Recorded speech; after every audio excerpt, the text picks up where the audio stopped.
Welcome, everybody. This is our second Playconomics workshop. Beautiful day in Sydney today, which has been an exception given the constant rain. I hope that you are doing fine at the other end of this camera. I know you are watching this from many different countries. It could be good morning, good night, good afternoon for you. I hope everyone is doing fine. Please let us know if you have any problem. We are here to help and make this as stress-free as possible. This workshop is going to be a little bit more about introducing the economic concepts that you see in the game. But feel free to ask any question as we go in the live chat as well. In particular, I'm going to do a little bit of this. I'm going to show you some of the concepts that you see in class, some of the definitions that you've seen. In fact, at the end of these workshops, we will probably cover the whole book, and we are going to connect that to what you've played in the game. For example, this one, well, the other way, this one is the definition of a model, a simplified representation of reality. This is something that you have studied at the very beginning of this course. Of course, economics can be a little daunting if you think about it. It's about the interactions of so many individuals, and it's so difficult to predict the behavior of anyone, really. I mean, think it's just the complexity of our brains and how we make decisions. I cannot predict what you're going to do next. So how can I predict the interaction of individuals, organizations, and society overall? It's a little bit daunting. And the way that economists have dealt with this complexity has been to borrow from other sciences the concept of models. Economics is based on models because it allows us to create a simplified representation of reality that we can understand. If you think of biology, if you look at any formula or equation that you've studied in biology, if you've taken any course on that, all those formulas are models. You know, the pressure of a gas in a certain environment, they are not perfect representations of all the minute interactions that molecules are actually going through in these processes. It's simplified, but it's good enough to give us some indication of outcomes that we care about. In other context, so this would be for example, sorry, I said biology, but I should have said chemistry. In biology, for example, you see example of models where, instead of doing experiments on human beings directly, sometimes we do experiments in cells, for example. And we use cells as models. We want to learn something on a simplified type of setup that then we can apply to human beings. So using models is not unique to economics, but it's a very powerful tool every time we find ourselves in situations where reality gets really, really complex, and we want to explore it and try to understand it. Speaking of this particular point, let me just go into the game. Let's have a look at the first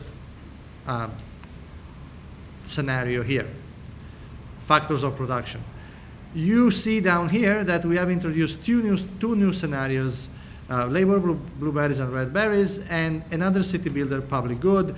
We are adding scenarios every week.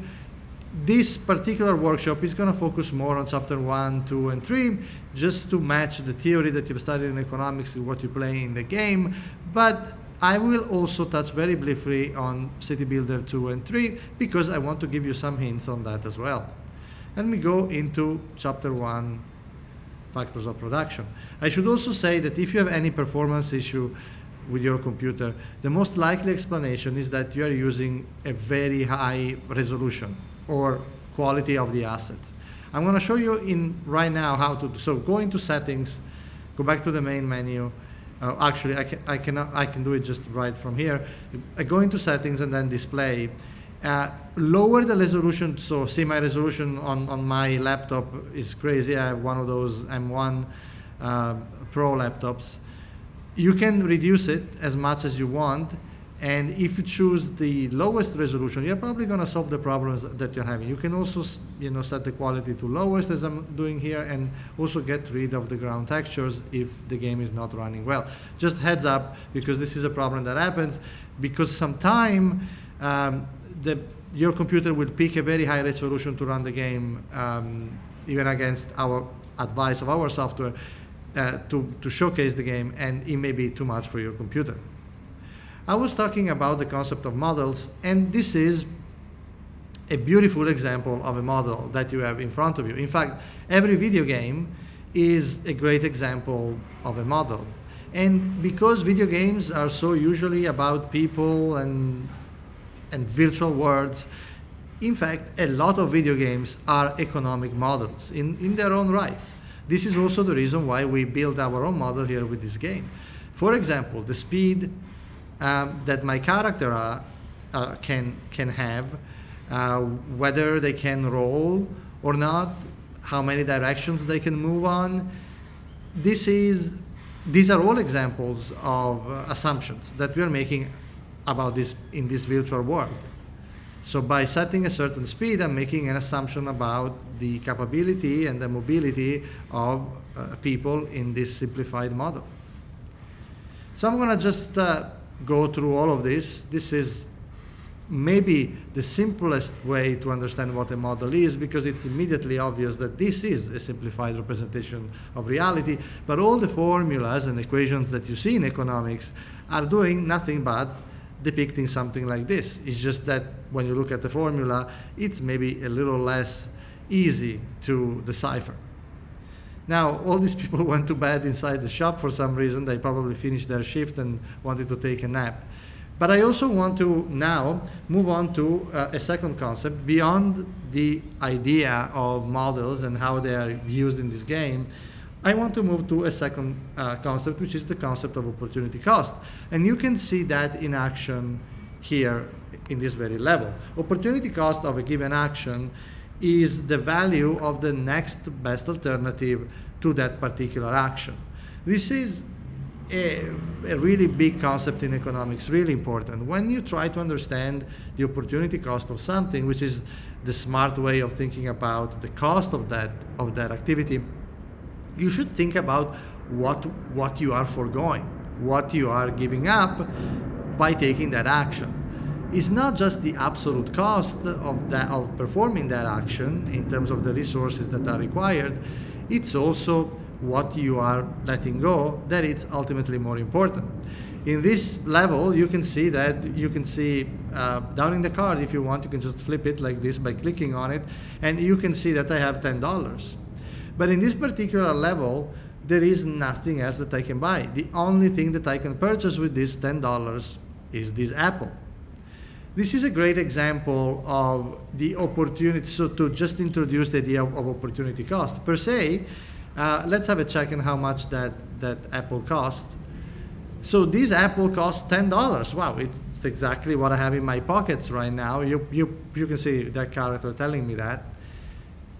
Is this a high price, a low price? How do I think about the absolute cost of an apple, which is $10? Well, the number itself is not very useful, but if you think about the opportunity cost of spending $10 on this apple, you will immediately realize that the opportunity cost, it's actually zero.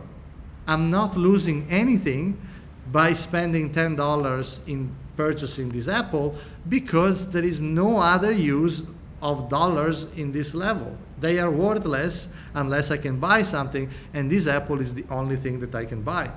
So what is the next best alternative, the next best use of my $10? Well, it's just wasting them, not using them at all. So the opportunity cost in this case is zero. But of course, there is a benefit that I get by buying this apple, which I bought for $10. But remember, that may sound like a very expensive apple, but in reality, it's not expensive at all. The opportunity cost of that apple is zero. It's a good idea to purchase it because I can get some happiness from it. You're going to see in a second when I get to my table, and it doesn't cost me anything in terms of the opportunity cost. Here, another example. These quizzers are asking me very simple questions about what has just happened. We made a little improvement in the UI here. So I'm gonna, for a second, just hide the iPad so you're not bothered by that. You can see here that there is a simple question, and I can let the quizzer quiz me. I'm going to say true, and I just won an apple, right? What is the opportunity cost of this apple? Well, in the game, I just used some time to answer the question. So the opportunity cost could be the time that I spent in answering the question. But in the real world, I had to do some mental processes to answer that particular question that NPC was asking me. Oh, I got 0 because I didn't actually deposited that apple in my table. I'm going to show you that in a second. There is, I was saying, a mental cost when you have to learn something. In that particular case, when the quizzer asked me the question, that might have been a mental process in my brain that required some energy. So that might have been a potential cost. I could have used that mental energy to just relax or daydreaming or do whatever I prefer doing with my brain. So as you can see, there are costs all around it. It's really easy in the simulation to determine what an opportunity cost is because the world in this simulation is very simple.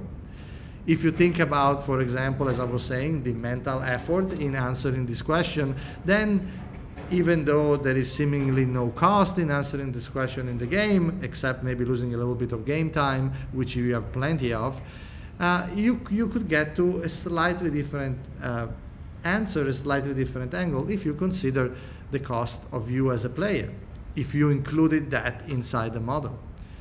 I'm going to just answer this question again, grab my apple, thank you very much, and now deposit the apple in my table. And this is really the objective of the level, to be happy. And by eating this apple, placing the apple on the table, I have increased my happiness to 1. If you want more instructions on how to play these levels, how to skip, I'm going to do it right now, to the end of the level and all these other things, please check our first workshop. We have a lot of housekeeping and admin information that we gave in that workshop, so please go take a look at that. Another very cool concept that we can study by using the game is the idea of cost benefit. And in order to dig a little bit deeper into that, let me go into the main menu and let me show you another level. This one here, the cost benefit principle one. I was kind of using the cost benefit principle even in the first scenario, because in deciding whether to buy the apple or not, I was making a cost benefit decision. It was kind of obvious because the apple had 0 opportunity cost and it gave me a benefit, so the benefit was greater than the cost, so I went for it. But in this chapter 2, we are definitely getting some more interesting decision-making process going for us. Here, the choice is related to the production of apples. All these apples, by clicking on them, you can produce them. Let me, for example, click on this apple here. I'm now collecting it, harvesting it. There you go. You can see up there, I crafted 1 apple. It took me a few seconds, and it cost me some happiness. I lost minus 0.5 worth of happiness. This is a refinement of the model, a slight extension of the model that we saw in the previous chapter. And don't be alarmed if you see us playing with the models a little bit. We want to show that models can in fact be flexible. There isn't one right model. The purpose of a model is to simplify reality, to get to some workable predictions. But we don't pretend that the model is perfect, and there are many ways in which you can change the model by tweaking certain aspects. In this particular level, this action of harvesting an apple is costing me some happiness. This is normal if you think in real life any effort any task that requires effort, it's usually associated with some unhappiness, or how we call it in economics, disutility from that effort. So I got a penalty here by collecting that apple. Now, if you wanna perform a cost-benefit analysis, just like that slide is telling you, the cost-benefit principle states that you should compare the marginal benefit of a given action with the marginal cost. When we say marginal cost, we really mean the opportunity cost of taking that action. In this particular example, the opportunity cost of harvesting that apple, of grabbing that apple, is what I'm losing in terms of any alternative action that I could have taken. Given that in this level the only thing that you can do is collecting apples, there is no alternative to that. There is nothing, no activity that you are losing or opportunity that you're losing by collecting that apple. Collecting apple is the only thing you can do. There is no alternative use of your time or your energy. So there is no implicit cost, if you want. There is no alternative use of your time or of any scarce resources that you have in this level. However, there is an explicit cost in this case, which is the penalty in terms of happiness. Okay, collecting one apple is costing me 0.5 happiness. That's the cost. I'm not losing anything else, hence this is the opportunity cost of collecting an apple. Collecting an apple creates an opportunity cost equal to 0.5. Fantastic. This is the marginal cost, the extra cost that I incur, or more correctly, the extra opportunity cost that I incur by taking the action of grabbing that apple there. Of course, I could,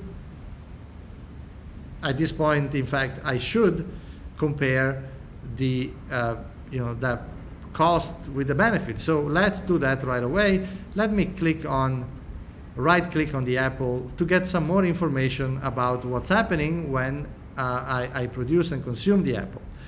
Here is what we can read.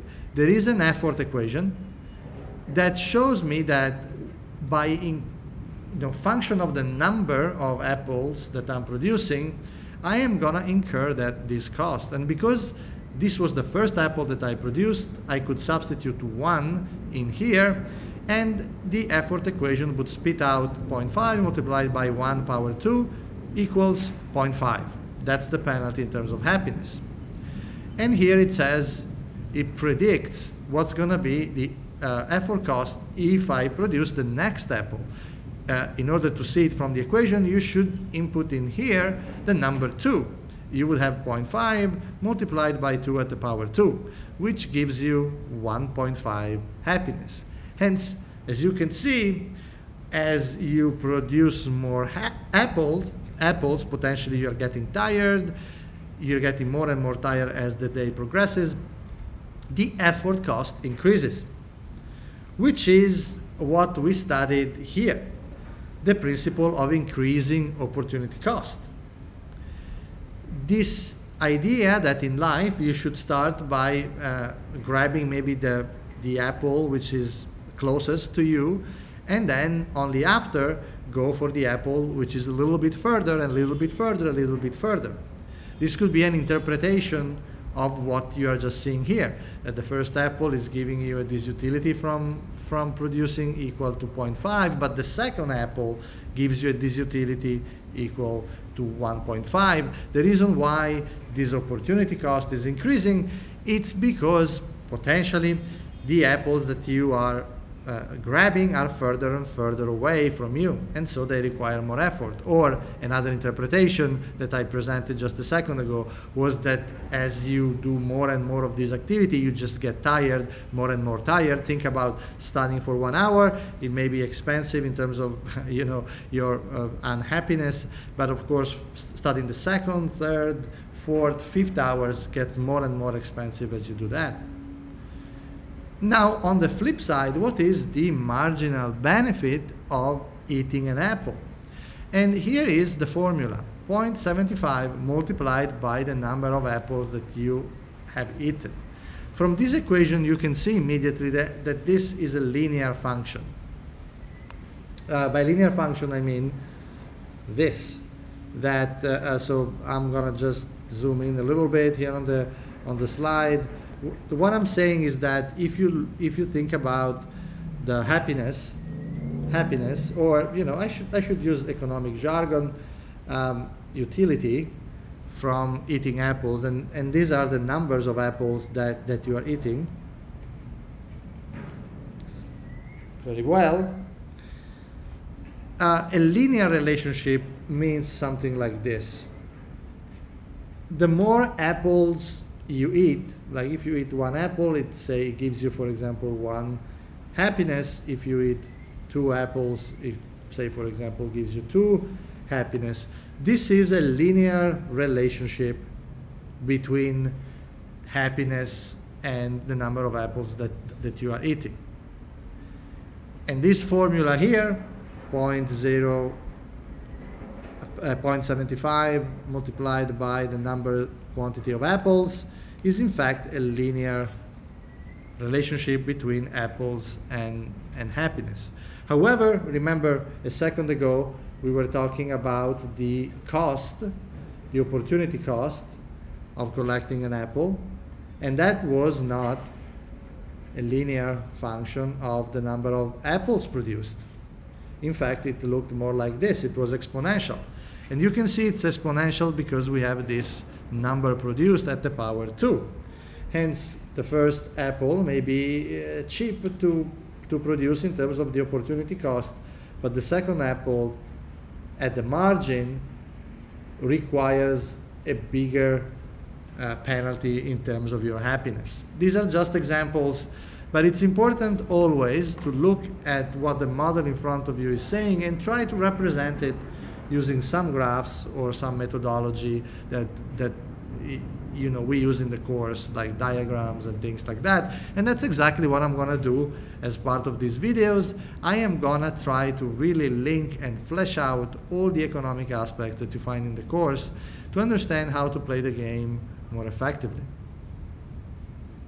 Very well, so you can see here that my happiness equation is telling me what is the happiness of the next apple, which is constant and always equal to 0.75. So the happiness if I eat the next apple is gonna be constant at 0.75. This is the marginal benefit, the extra benefit or utility in this case that I am deriving from eating the extra apple. This is the marginal benefit that we are referring to here. So the marginal benefit is the utility that you can get from the extra apple, the happiness that you can get, and the marginal cost. So if I had to actually put this in the context of this slide, so the marginal cost for the second apple is 1.5 happiness or utils. Let's call it utils because it's a little more in line with your book. 1 point, which is what the information I got here. This is the effort that needs, and the marginal benefit is happiness if eaten is 0.5 utils.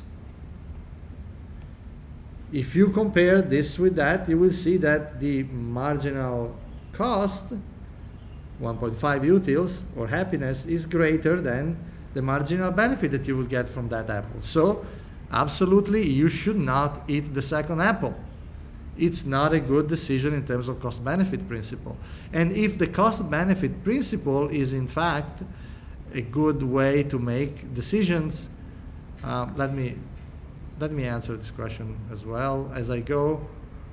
So one, this wizard is giving me also an explanation similar to the one that I'm giving to you now, but a little less detail and with less graphs in it. But and also gave me an apple as a reward. Now I'm gonna go to my home, put my apples down. And if this was in fact the optimal decision, I'm going to skip to the end of the scenario. Oh, this is interesting actually. Someone got more happiness than that. I should probably replay the level. I might have missed maybe a quizard. But this will be in fact the optimal decision and will give you 100% score. I wonder how we got to this benchmark, which is interesting. So I'm gonna replay this scenario later on. Well, you know what? I'm gonna play now. Just spend 1 second seeing what I missed, because I'm definitely making the optimal economic decision there. Unless sometimes students are really smart and can find interesting solutions. So I crafted 1 apple. So this is really good. I don't see that there is any other quizard here. I'm gonna double check on this to see how it was possible to get that level of happiness, just to be sure. And I'll get back to you. I'm gonna fix anything if it needs to be fixed. But certainly, I can see here that the maximum score that any other student has ever reached is 1.25.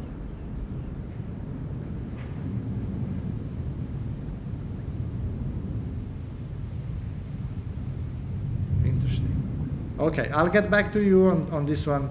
I will post a little comment at the end of this section, so you're gonna be able to check that part here. Yeah, I might be missing something really simple. And that's maybe the reason why I'm not getting the type of outcome that I was expecting. Let me check. Put this down as well. Okay, I will check this later on. But for the purpose of linking the education component, this was all that I wanted to touch on in this particular scenario. Just go over the cost-benefit principle, the principle of increasing opportunity cost as well. Next up is the production possibility curve, which is a really big topic in economics. So let me jump into that. I'm going to go into main menu. And I will just go into the course and go into chapter 3, which is precisely about the production possibility curve. Jumping in there. This one is an interesting level. Let me just close my window because someone decided to have a concert outside, which is a very good moment to mention the idea of externality. They were definitely creating a negative externality for me, hearing people singing in my ear. But closing the window is enough to fix the externality. Now, this level is very, very cool. In this level, you have to collect as many blue and red mushroom as you can. The concept of production possibility curve, which I'm going to project right here, is exactly capturing that type of logic. A production possibility curve captures all maximum output possibilities, basically any combination of blue and red mushroom that one can achieve given the inputs that they have to produce. Maybe a better way to show this concept, an easier way, is to use this graph. You have the blue mushroom in here and the red mushroom up here. And if you go play this game, clearly I can produce any combination that I want. For example, let me go here, produce this one, and this one, and this one. Now, what I've done so far, I've gotten 2 red mushroom and 1 blue mushroom. This is what I collected thus far. So this is the point I am actually at in this particular moment. That point is definitely attainable because I can produce that amount, 2 red and 1 blue. But is this efficient? So is there a way for me to increase the production of at least one type of mushroom without decreasing the production of the other one? Well, clearly there is, because look, I could increase, for example, the production of red mushroom and go up by a little bit here, right? Move to, oh, sorry, that's not right. And for example, move to a point, a combination that has more red mushroom right there.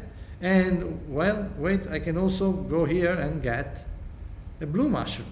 Okay, fantastic. In this case, I'm actually moving up to this other point that has 1 blue mushroom in it. One extra blue mushroom in it. Now, what is the real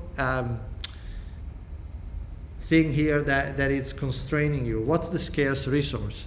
Well, it's not really time, because as you can see, the day is really long. I'm gonna close this for a second. You can see that the day is really long. And I can pause time as well when I'm thinking about this. So time is not the issue. Is not the scarce resource in this case. The scarce resource is the amount of stamina that your character has. Is this bar here. When this is depleted, he's gonna just fall asleep and his day is done. Again, another little twist on the traditional model that you have seen. In this case, the scarce resource is someone's stamina, energy. When the energy is all finished, the only thing left to do is go to bed, and you cannot produce anymore during the day. You can see that just by walking around, I am slightly consuming my stamina. And now I'm getting really tired. So at a certain point, I'm adding 2 more mushrooms and I'm probably gonna faint. I just fainted. This is it, my day is over. I can now click here on the table and put my goodies in there. Now, let's have a look at the benchmark, which is again the maximum happiness that the best student has ever achieved playing this level. And you can see that, interestingly, they managed to get 15 utils or happiness points, but I only got 7. This suggests to a certain degree to me that the way I was picking up my mushrooms, so I got, I think, 2 more red, if I remember correctly. Let's see. I can check here. I got 5 red mushrooms and 2 blue mushrooms. Okay, so I had 5 red mushroom there. I'll clean it up a little bit. And so 5 red mushrooms and 2, if I remember, so I just need to click to cycle through, and 2, I got 2 blue. Yeah, so this is definitely my point. But if you look at what the other students, and if I showed you this now on the iPad, you're gonna see this here. So I'm gonna just put this up here, maybe write that. So this is the point that I was referring to, which is the point up here, where I have 5 red mushrooms and 2 blue mushrooms. Okay. But if I look at what the best student, the best performing student ever did in here, I can see that they actually managed to somehow produce 5 blue mushrooms, so 3 more than I did, and 10 red mushrooms, 5 more than I did. Their point, in other words, it was way out there, up here. So although all these blue points that I have achieved during the day were attainable, they were certainly not efficient. Someone managed to get more of both blue and red mushrooms using the same resources. So these are not efficient. They are attainable, but not efficient. And in fact, given how well players are playing the game, I am pretty sure that this result is the efficient production point. So this production point is efficient because it's not possible to increase the production of one good without decreasing the production of the other good. So it's not possible to increase the production of red mushrooms without decreasing the production of blue mushroom, or similarly, not possible to increase the production of blue mushrooms without somewhat reducing the production of red mushrooms. So this is efficient in that sense. Of course, you can give it a go. Try. Can you, in fact, produce more than 10 red mushrooms and more than 5 blue mushrooms, which is what the objective is showing here? Well, the answer to that is, I think not, but if you can show me that you can, then you are gonna have proven that this was also not an efficient point, and hence is not a point that you will find in the production possibility curve, because the production possibility curve collects and shows all the efficient points that can be produced, all the combinations. So if we cannot improve in terms of just expanding in this direction or this direction, this production point, then this red point is in fact a point on the production possibility curve. I want also to now, I hope this is clear, and please ask any question if you have anything to ask in the live chat, but I would like to add a little wrinkle as well to this discussion. Well, this is one efficient point, but there may be more. For example, let's just imagine that this is another efficient point, and this is another efficient point, and this is another efficient point. What's the difference between all these points? Well, they are efficient. You cannot increase the production of one good without decreasing the production of the other. By definition, just the way I am drawing them, hypothetically, this is just me making up these diagrams. But they are different in the sense that they have a different combination of blue and red mushroom inside of them. Like there might even be a point up here. Let me just clean them up to give you another example. There might even be a point, for example, suppose that these are all efficient points. This is an extreme efficient point where I'm only producing blue mushrooms, right? If I connect them, I've got the production possibility curve. But why did students select this specific one? Why did they select this specific point there for production, and why at this current moment this is the one that produces the highest possible happiness that students have ever experienced, which is 15? Well, the reason is, so there are two components here. On the one hand, there is the idea of increasing marginal cost. Picking to choose one red and one blue may become more and more expensive as you move further away from a group of other mushrooms that you could have collected. Let me give you an example of that by replaying this level. So I'm going to finish it, and I'm going to just replay it. So on the one hand here we have, again, the concept of increasing marginal cost. If I go and collect this mushroom here, for example, if I take all the energy that it takes me to collect this one, and I also need to avoid the chicken, I might, as well with this same level of stamina, have collected some blue mushrooms, right? Or even maybe 2 red mushrooms located differently.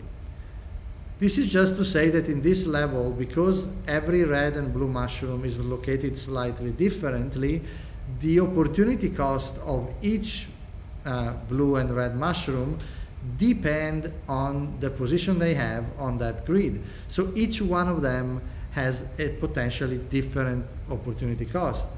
What the students have been trying to work out in the attempt to get maximum happiness here is what is the right combination of them that gets me to that efficient point. But as we said, Well, in a production possibility curve, there are many efficient points, right? If this is the production possibility curve, all these points are efficient. Why did students especially focused on the combination 10, 5, as we see in the benchmark up here? 0 out of 5 and 1 out of 10.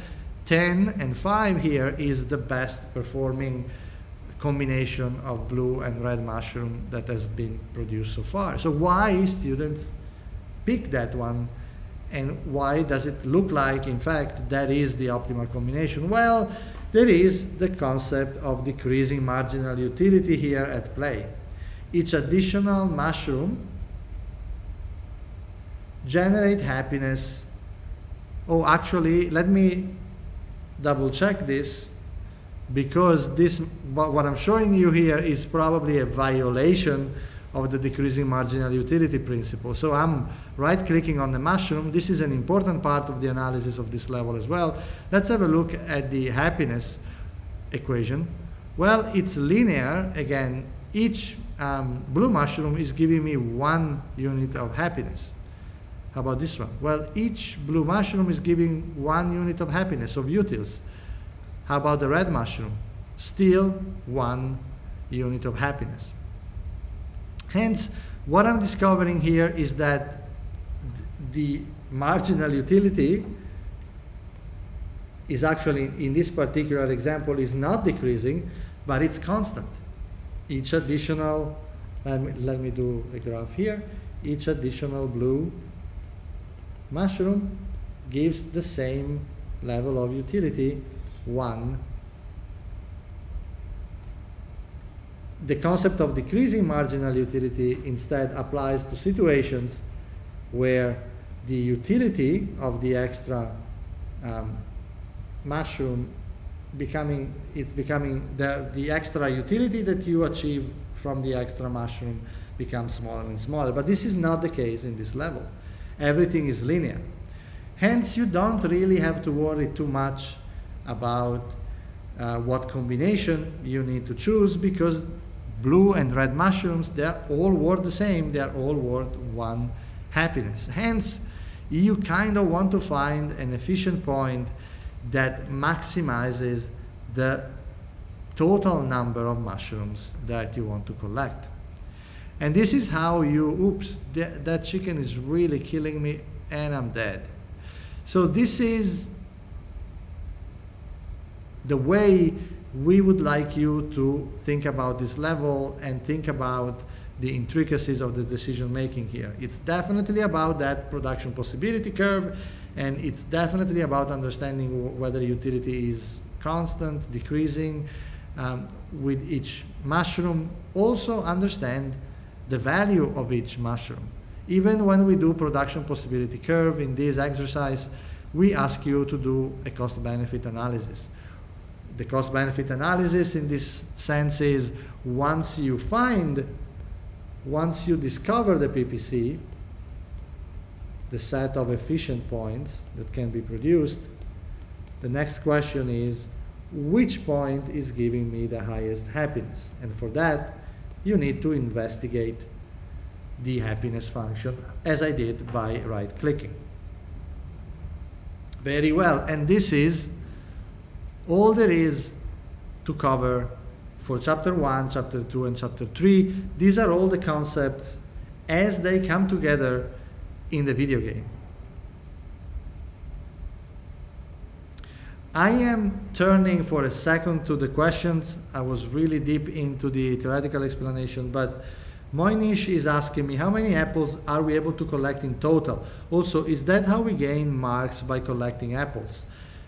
So Mohinish, the answer is yes. I think I covered what you are interested in by going over the scenarios now, but let me know if I didn't and if you want more information, in particular if you have a specific level in mind.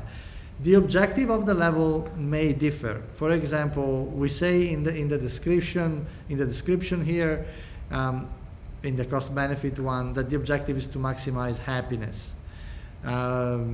most of the time the objective is in fact to maximize happiness, but sometimes it may be to maximize the happiness of your character. In the case of a city builder, they maximize the happiness of the whole town. So it's always important to listen to the wizard to get instructions on what is the specific objective of a level and read the description. Let me know if that clarifies, otherwise I'm very happy to talk a little bit more about this. Now, I am going to wait a little bit before going into the theoretical modeling of the city builder, because it requires a lot of elements and it's more appropriate towards the end of your the term of your textbook. Now, I'm just going to say very briefly, if you look at City Builder 2, it works exactly like City Builder 1, but with a little twist, we are adding an extra resource. Blueberries and red berries are now available in the city, not just blueberries. All the tips that I gave for City Builder 1 also applies to City Builder 3. But let me give you a quick tour of City Builder 3, where we introduced public goods.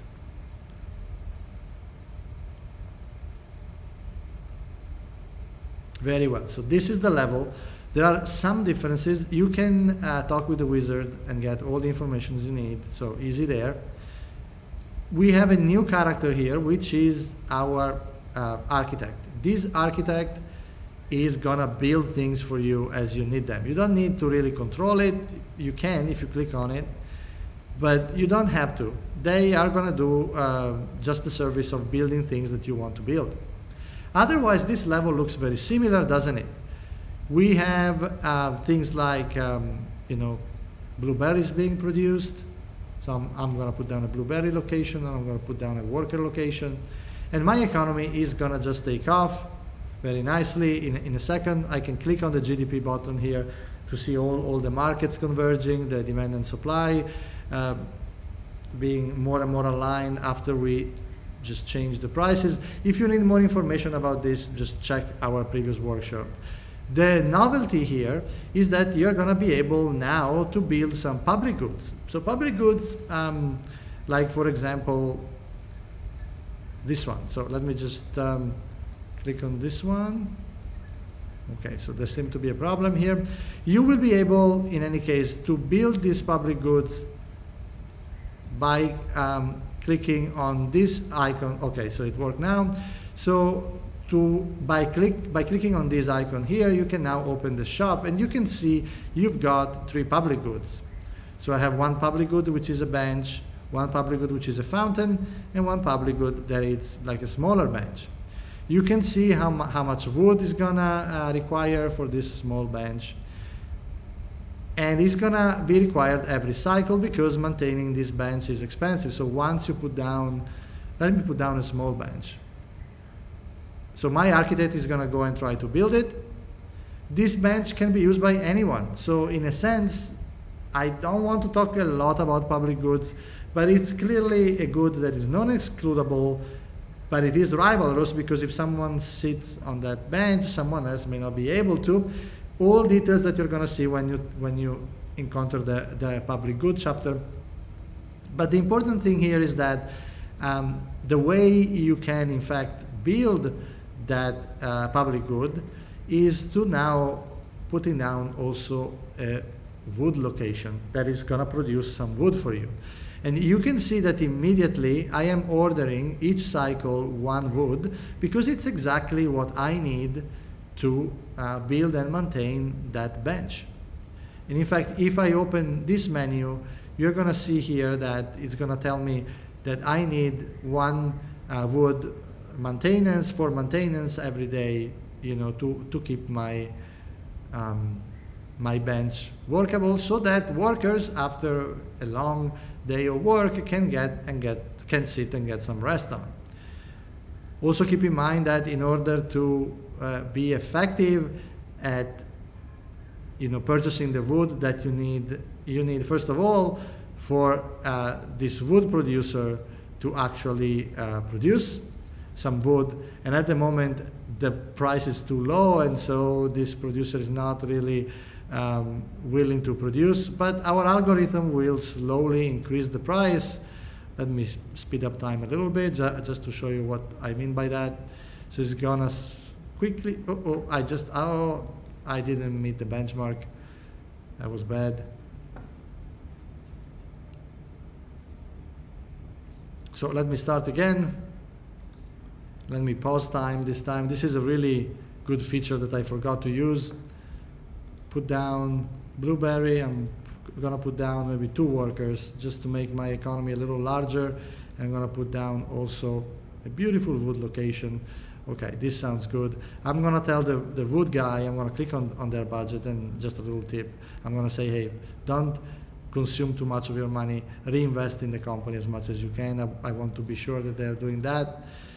And I think we are all good. I can now start playing. I can go and put down my little bench.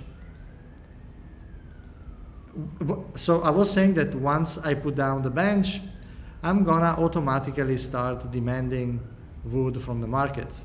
But if you want to have some funds to actually be able to purchase that wood, you need to,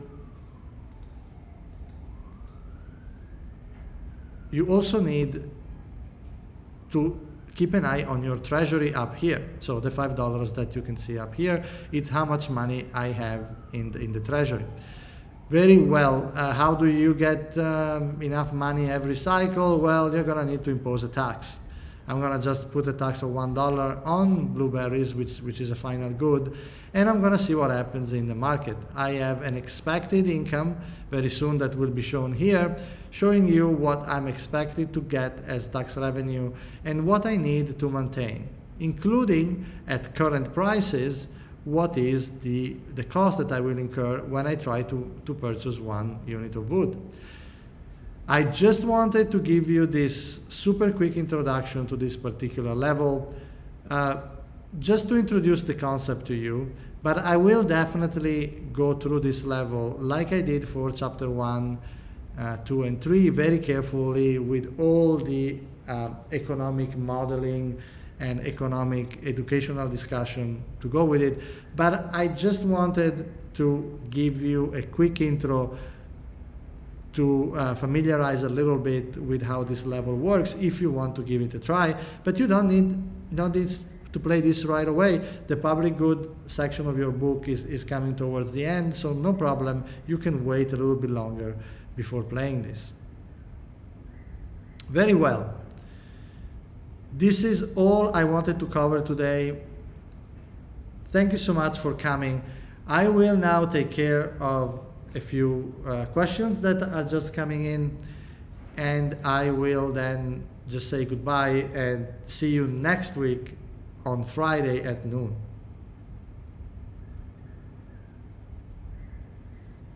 Leo said, it seems like the city builder might require a lot of microing skills. Yes, Leo. The city builder, every time I open the city builder and every time my economy goes in one direction, I am using so many economic concepts to try to understand what's going on. I'm like, maybe income is not distributed correctly, maybe it's a problem with the decreasing marginal utility, maybe it's my budget, maybe taxation, maybe elasticity of demand and supply in this market. It's like a big puzzle. But I promise I am gonna boil down into a manageable type of analysis for you. And I agree ultimately that it is kind of the capstone or the pinnacle of the type of exercise that we want to do with this game, because it's complex enough that really challenge that can really challenge you to use all the concepts at once, which can become interesting. Usually academically we do one little problem at a time, but in reality all these are happening at the same time, and the government has to make decisions based on a lot of moving parts. In the next weeks, we are not gonna just add more city builders, we are also gonna add more simple scenarios. So we're gonna look at how a company makes productive decisions, a consumer makes productive decisions, all building up to the equilibrium of demand and supply, where we study how that happens. You have already had a taste of this in City Builder 1, but we're gonna dig that a little bit further. It has been almost 1 hour. Thanks so much, everyone, for tuning in. It's always great to see people coming to the live event, but this can just work as well as a recording. I'm gonna put the timestamp, so it's gonna be easy for everyone to navigate.